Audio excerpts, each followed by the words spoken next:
নমস্কার বন্ধুরা, সবুজে ভরা বাংলায় আপনাদের প্রত্যেককে স্বাগত জানাই। আশা করি আপনারা সকলে খুব ভালো আছেন ও সুস্থ আছেন এবং ভগবানের কাছে প্রার্থনা করি সারা জীবন আপনারা এই রকম ভালো থাকুন এবং সুস্থ থাকুন। বন্ধুরা, আজকে আমি পম্পন চন্দ্রমল্লিকা গাছ নিয়ে 2026-27 একটা সিরিজ শুরু করতে চলেছি। কিন্তু দুঃখের বিষয়, আমরা 2025 এবং 26 সালের যেসব চন্দ্রমল্লিকা গাছগুলো আমাদের ছিল, দীর্ঘ কেউ 7 মাস, কেউ 8 মাস, কেউ 9 মাস ধরে এই গাছগুলোকে আমরা ছোট থেকে লালন পালন করে বড় করেছিলাম। কিন্তু দুঃখের বিষয়, আজকে আমাদের সেই গাছগুলোকে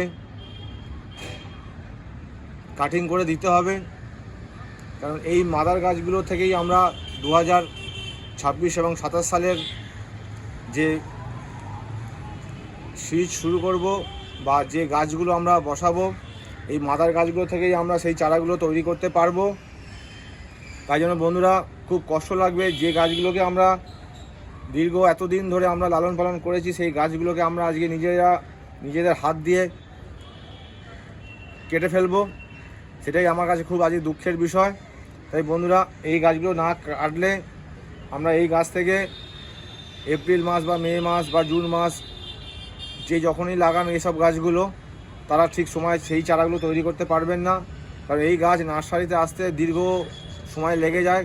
সেই জুলাই মাস, আগস্ট মাসে নার্সারিতে চারা আসে। তাই আমাদের এখন থেকে এই গাছগুলোকে, আমাদের মাদার গাছগুলো যাদের যাদের গাছ শুকিয়ে গেছে, তাদেরকে আমরা সেই সব গাছগুলোকে আমরা এখন থেকেই প্রস্তুতি নিতে হবে ভালো চারা তৈরি করবার জন্য।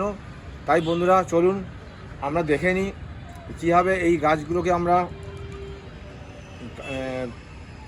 কোথা থেকে আমরা কাটিং করব, করে কি এদের ওষুধপত্র দিতে হবে বা ফাঙ্গিসাইড দিতে হবে, কীরকমভাবে আমাদের এই গাছগুলোকে রাখতে হবে, কি খাবার দিতে হবে, তাই নিয়ে থাকছে আজকের ভিডিও। বন্ধুরা, যদি আজকের ভিডিও ভালো লাগে তাহলে দয়া করে একটা ভিডিওটা লাইক করে দেবেন। আর যে সকল বন্ধুরা আজকে আমার নতুন ভিডিও দেখছেন, তাদেরকে আমার করজোরে অনুরোধ, গার্ডেনিং সংক্রান্ত যে কোনো যদি সমস্যা হয় আপনারা আমাকে কমেন্টের মাধ্যমে জানাবেন। আর আজকের ভিডিওটা যদি আপনাদের ভালো লেগে থাকে, দয়া করে আমার চ্যানেলটাকে সাবস্ক্রাইব করে আমার পাশে থাকবেন। বন্ধুরা, চলুন তাহলে এবার দেখে নিই আমার মাদার গাছগুলো এখন কি পজিশানে আছে, কি পরিস্থিতিতে আছে, এবং কিছু গাছ আমি কাটিং করেছি এবং আরেকটা গাছ আমি কাটিং করে আপনাদের দেখাবো। আপনারা সেইভাবে যদি কাটিং করেন, তাহলে সেইখান থেকে আপনারা খুব সুন্দর চারা তৈরি করতে পারবেন। চলুন বন্ধুরা, সাথে থাকুন। মাদার গাছগুলো কতটা শুকিয়ে গেছে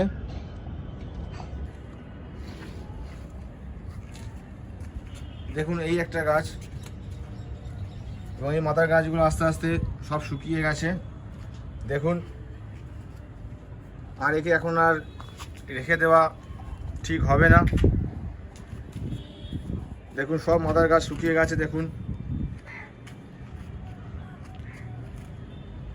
খুব বড় বড় মাদার গাছগুলো হয়েছিল, আমি গাছগুলোকে নামাতে পারিনি। নিচেও প্রচুর গাছ আছে, সব গাছ আমি নামাতে পারিনি নিচে দেখুন।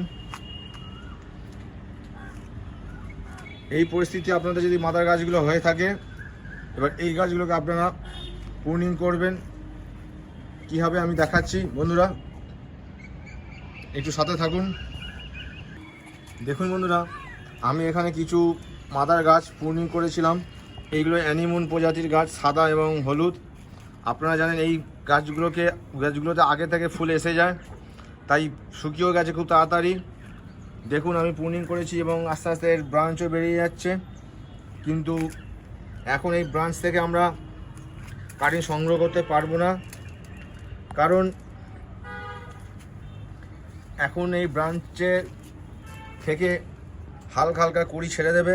কারণ এখনও এইসব মাদার গাছ থেকে কুড়ি ছাড়ার টেন্ডেন্সি এখনও রয়েছে। তাই আমরা এখন ভুলেও কিন্তু এই মাদার গাছ থেকে আমরা এখন চারা করার জন্য ডাল কাটবো না, কারণ কাটলেই কিন্তু এই চারাগুলো থেকে আস্তে আস্তে আবার কুড়ি ছেড়ে দেবে। তাই বন্ধুরা, এই গাছগুলো থেকে যখনই একবার ডাল বেরিয়ে যাবে, আমরা একবার আবার প্রুনিং করে দেবো, দিয়ে তারপর লাইটের তলায় আমরা সেটের তলায় রাখবো, লাইটের তলায় আমরা রাখবো, যাতে দ্বিতীয়বার যেন এই গাছগুলো থেকে কুড়ি ছাড়া টেন্ডেন্সি না হয়। তখন আমরা এই মাদার গাছগুলো থেকে আমরা খুব সুন্দরভাবে এই সুন্দর সুন্দর দেখে ব্রাঞ্চ কেটে নিয়ে আমরা আমাদের চারা সংগ্রহ করব। তাই বন্ধুরা দেখুন, এই গাছগুলো যেহেতু দিন 10-15 আগে আমি প্রুনিং করে দিয়েছিলাম, তাই এই গাছগুলো থেকে আগে আগে ব্রাঞ্চ ছেড়ে দিয়েছে। এবং এইগুলোকে আমি আজকে কিছু গাছ আমি প্রুনিং করেছি। দেখুন এখানে অনেক গাছ আছে।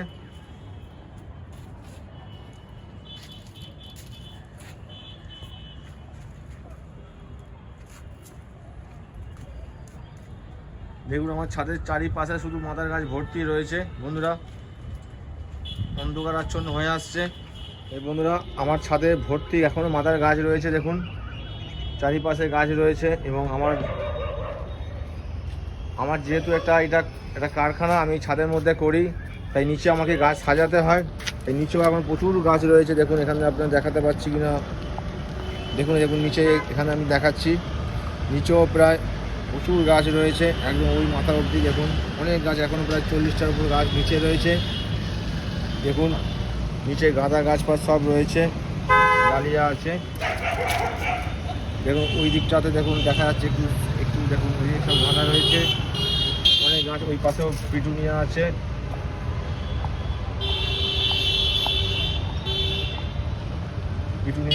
এটা অনেক গাছ রয়েছে। তাহলে বন্ধুরা চলুন এবারে আমার এই মাদার গাছটা রয়েছে, এই মাদার গাছটাকে আমি প্রুনিং করে আপনাদের দেখাই যে কীভাবে কোন জায়গা থেকে আমাদের প্রুনিং করতে হবে। তাই বন্ধুরা সাথে থাকুন। বন্ধুরা আপনারা প্রথমে একটা কাঁচি নিয়ে নেবেন, কাঁচিটাকে একটু পারলে একটু ফাঙ্গিসাইড জলে চুবিয়ে নেবেন, নিয়ে ভালো করে কাঁচিটাকে শুকিয়ে নেবেন। নেওয়ার পর আপনারা দেখুন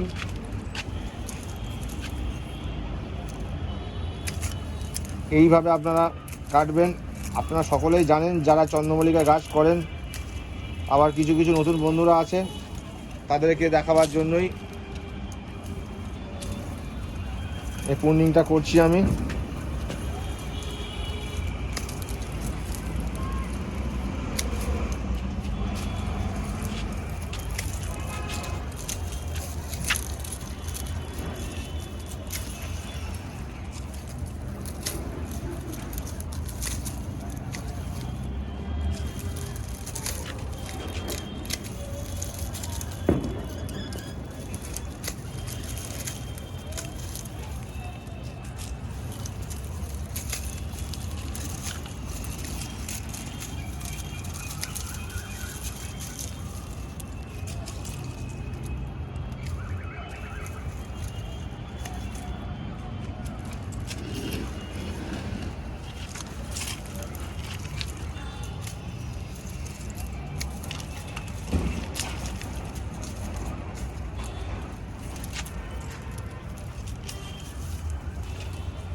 দেখুন বন্ধুরা কত ডাল হয়েছিল, আমার 2-3 মিনিট লেগে যাচ্ছে শুধু একটা গাছই কাটতে।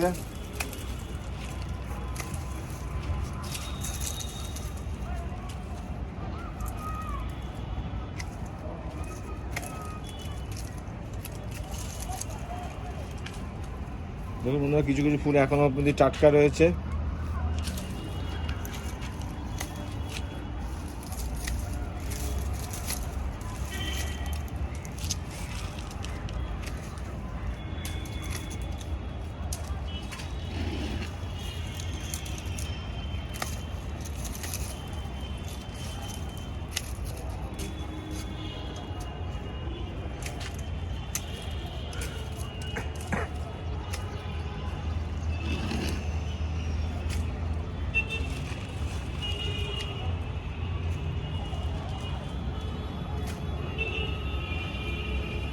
দেখুন বন্ধুরা আমি গাছটাকে একটা সুন্দর শেপের মতো দিয়ে দিয়েছি, প্রুনিং হয়ে গেল।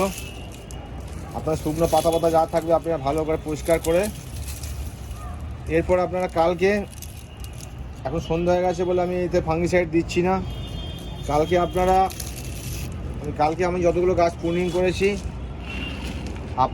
আপনাদের কাছে যে কোনো ফাঙ্গিসাইড যাই থাকুক না কেন, সাফ বলুন, M45 বলুন, আপনার টাটা মাস্টার বলুন, আপনার এডোমিল গোল্ড বলুন, যাই ফাঙ্গিসাইড থাকবে আপনারা একটু 1 লিটার জলে 1 গ্রাম দিয়ে আপনারা প্রতিটা গাছে একবার স্প্রে করে দেবেন। আর পরের দিন যেদিনকে আপনারা প্রুনিং করবেন তার পরের দিন আপনারা 15 খাবার যেরকম দিচ্ছিলাম আমি, সেই খাবারটা আপনারা বেশি না 1 গ্রাম করেই আপনারা 1 লিটার জলে আপনারা গুলে প্রতিটা গাছে যতটা করে জল লাগবে আপনারা দিয়ে দেবেন। একবার খাবার দিয়ে দিন, আপনারা আর খাবার দিতে হবে না। যদি পারেন আবার 15 দিন পর আর একবার ওইরকম 1 গ্রাম 15 খাবার জলের সঙ্গে 1 লিটার জলে মিলিয়ে আপনারা যতটা জল লাগবে সেই হিসাবে, যদি 10 লিটার জল আপনাদের লাগে 10 গ্রাম খাবার দেবেন। তো প্রতিটা গাছে 1 লিটার জল লাগুক বা হাফ লিটার জল লাগুক, যাই লাগুক আপনারা দিয়ে দেবেন। 2 বার দিলেই আপনাদের সাফিসিয়েন্ট হয়ে যাবে, আর আপনাকে এই গাছে আর খাবার দিতে হবে না। শুধু খেয়াল করবেন একবার ব্রাঞ্চ বেরোনোর পর সেই ব্রাঞ্চগুলোকে আরেকবার প্রুনিং করে দেবেন, দিয়ে লাইটে তলায় রেখে দেবেন। তাহলে আর সেই গাছ থেকে, সেই মাদার গাছগুলো থেকে কুড়িয়ে আসবে না। তখন আপনারা সেই সুস্থ সবল মাদার গাছগুলো থেকে আপনারা সুন্দর ডাল কেটে নিয়ে আপনারা আপনাদের সময় মতো আপনারা 2026-27 সালের জন্য পম্পন চন্দ্রমল্লিকা আবার বসিয়ে দেবেন বন্ধুরা। তাহলে আমি আপনাদের বোঝাতে পারলাম যে কীভাবে আমরা মাদার গাছগুলো থেকে আমরা পরের বছরের জন্য চারা সংগ্রহ করব। আমার কাছে অনেক কালার আছে, আপনারা বলবেন যদি কারোর আপনাদের চারা লাগে আমি দেবো, কিন্তু বিনা পয়সা দিয়ে নয়। আমি গাছ ভালোবাসি, তাই আমি চাই সবাই গাছ করুন। আমি প্রচুর গাছ এখানে দিই, আমার যেহেতু এটা ফ্যাক্টরি, কয়েক হাজার মানুষ এখানে কর্মরত থাকেন, তারা অনেকে গাছ ভালোবাসেন, আমাকে বলেন, আমি তাই তাদেরকে কাউকে 10টা 5টা যার জটা লাগে আমি গাছ দিই। তাই আপনারাও গাছ করুন, গাছ করলে মনও ভালো থাকে, শরীরও ভালো থাকে এবং প্রকৃতির ভারসাম্য বজায় থাকবে। তাই বন্ধুরা আবার বলছি, আপনারা সবাই ভালো থাকুন, সবাই অনেক গাছ করুন। আজকের মতো ভিডিও এখানে শেষ করছি। পম্পন চন্দ্রমল্লিকার আজকে এই ভিডিও দিলাম, আপনারা দেখুন, ভালো লাগলে একটা লাইক করে দেবেন। আজকের মতো বিদায় নিচ্ছি, সবাই ভালো থাকুন, সুস্থ থাকুন, ভগবান আপনাদের মঙ্গল করুন। পরের ভিডিও আবার দেখা হচ্ছে, নমস্কার।